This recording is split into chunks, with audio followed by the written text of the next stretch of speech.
Hello everyone, আজ অনেক দিন বাদে প্রায় অনেক মাস বাদে একটা নতুন ভিডিও নিয়ে চলে এসেছিলাম। মাস আগের এই ভিডিওটা। আমি, মা, বাবা, এক মামা মামি আর এক দাদু দিদা বেরিয়ে গেছিলাম দুটো গাড়ি নিয়ে ওয়ান কাইন্ড অফ তীর্থ ভ্রমণে। তো ফার্স্টে যেহেতু আমাদের বাড়ি রানাঘাট থেকে যাওয়ার পথে বঙ্কিমনগরের যে শিব মন্দিরটি আছে সেই শিব মন্দিরটা দেখলাম। দেখে তার উল্টো দিকে একটি আশ্রম রয়েছে, সেই আশ্রম ঘুরে দেন আমরা সেখান থেকে বেরিয়ে নেক্সট জায়গায় যাব। যাওয়ার পথে এরপরে ছিল আড়ংঘাটা। দেন আমরা গেছিলাম আড়ংঘাটার যুগল কৃষ্ণ মন্দির। অনেকেই চেনো, আবার অনেকেই হয়তো জানো না, বাট মন্দিরটি ভীষণ সুন্দর এবং এখানকার ঠাকুরও নাকি খুবই জাগ্রত। খুবই ভালো লাগলো মন্দিরটি ঘুরে। এর আগেও বেশ কয়েকবার আমি গেছিলাম। এর আগে একবার গেছিলাম, তখন এখানে মেলা হচ্ছিল। এবার গেছি অন্য টাইমে, তাই জন্য এখানে কোনো মেলা টেলা হচ্ছিল না। আর ভিড়ভাড়টাও খুব কমই থাকে, মেলার সময় ভিড়টা একটু বেশি থাকে। মন্দিরটি অনেক বছর পুরনো এবং খুবই সুন্দর। এখানকার রাধাকৃষ্ণের মূর্তিটি দেখলে মানে আলাদাই একটা ভালো লাগা জন্মায়। খুবই সুন্দর, খুব মিষ্টি ঠাকুরগুলি এবং এর আশেপাশে অনেক রাধাকৃষ্ণ, ইভেন নারায়ণ শিলা, গোপাল, অনেক প্রচুর গোপাল রয়েছে এখানে পাশের একটি ঘরে। চলো এবার যাওয়া যাক পরের জায়গায় কোথায়। তো তার আগে কিছু গল্প করে নিই। এই দিন আমরা যে কজন গেছিলাম দুটো গাড়ি ছিল। একটা গাড়ি আমাদের ছিল, একটা গাড়ি মামা ছিল। মামার গাড়িটি মামার বাবা মানে দাদু চালাচ্ছিল, আর আমাদের গাড়িটি মামাই চালাচ্ছিল। তো আমাদের গাড়িতে মামা মামি আর আমি মা বাবা ছিলাম। খুবই মজা হয়েছে, খুবই এনজয় করেছি। মানে সত্যি কথা বলতে এইরকম মাঝে সাঝে ছোটোখাটো ট্যুর হলে বেশ ভালোই লাগে, কি বলো তোমরা? আর তখন কিন্তু প্রায় হালকা ঠান্ডাই ছিল। তো এবার আমরা চলে এসেছি, দেখেই বুঝতে পারছো, শিবনিবাস, মাঝদিয়ার শিবনিবাসে। এখানকার শিবলিঙ্গ কিন্তু এশিয়ার দ্বিতীয় বৃহত্তম শিবলিঙ্গ, সেটা হয়তো মোটামুটি তোমরা সবাই জানো। তো এসছি যখন পুজো দেবো না, শিবের মাথায় জল ঢালবো না, তা তো হয় না। আর আমি রাধাকৃষ্ণের সাথে শিবেরও কিন্তু অনেক বড় ভক্ত। তো চলো এবার পুজোটা দিয়ে আসি। সেদিন মন্দিরে ভালোই কাজ হচ্ছিল, তাই জন্য আমাদের ঘুরে ঘুরে পেছনের দরজা দিয়ে ঢুকতে বলা হয়েছিল। এই দেখো আমরা ডালা নিয়ে নিয়েছি আর আমি নিয়ে নিয়েছি জল। তো চলো এবার দুধ গঙ্গা জলটা শিবের মাথায় ঢালা যাক। যারা এখানে গেছো তারা তো জানোই, তারা তো দেখেইছো কত বড় শিবলিঙ্গ। যারা দেখোনি তাদের উদ্দেশ্যে ভিডিওটি করা, দেখো কত বড় শিবলিঙ্গ।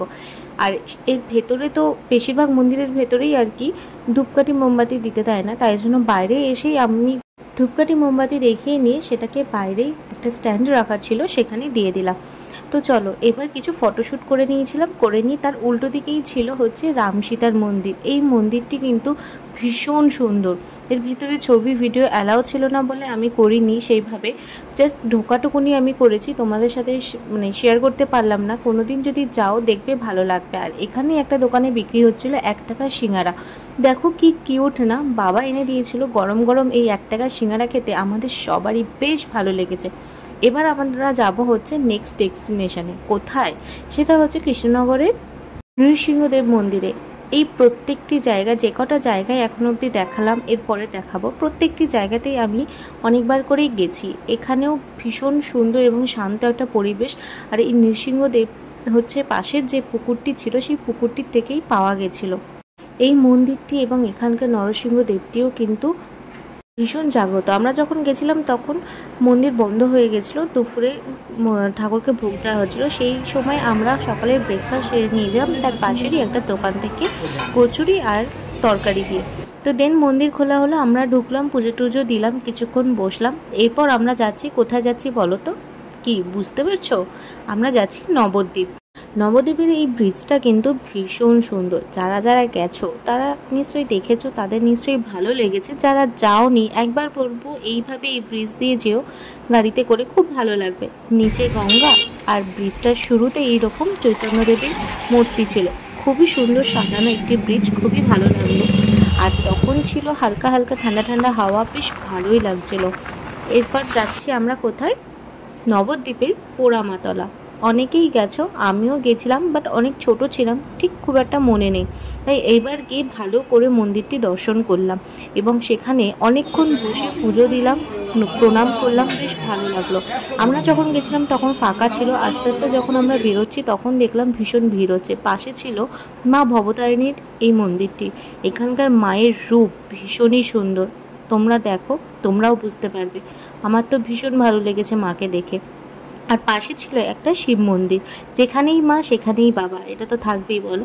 ফেরার পথে আমরা গেছিলাম মাদারসাটে। কেন গেছিলাম?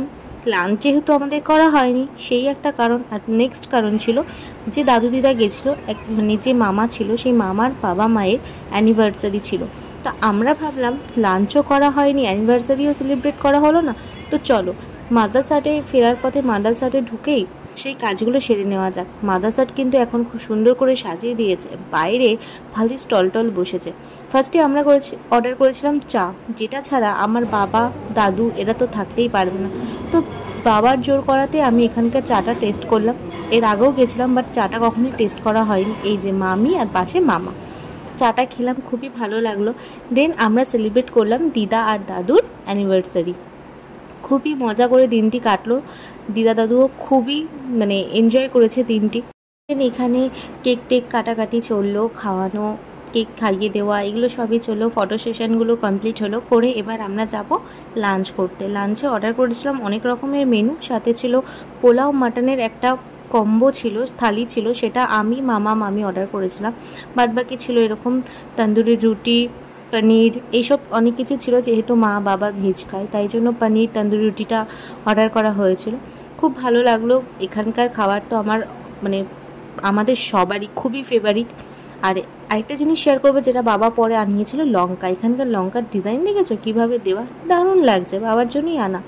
দেখো বাইরে এইরকম কতগুলি স্টল রয়েছে, বেশিরভাগই হ্যান্ডমেড জুয়েলারি বিক্রি হয়। আমার এই চিন্তাধারাটা খুব ভালো লাগলো, আর জায়গাটাও বেশ সুন্দর সাজিয়েছে। তো চলো এবার তো বাড়ি ফিরতে হবে। এখন বাজে প্রায় 7:30 8টার মতো। বাড়ি ফিরতে ফিরতে 8 ঘন্টা মতো টাইম লেগেছে। তো বলো, পুরো ভ্লগটাই তো দেখলে, এবার মনে হলো তো এটা একটা ছোটোখাটো তীর্থ ভ্রমণ হয়ে গেল। ভিডিওটি ভালো লাগলে লাইক কমেন্ট শেয়ার করে দিও।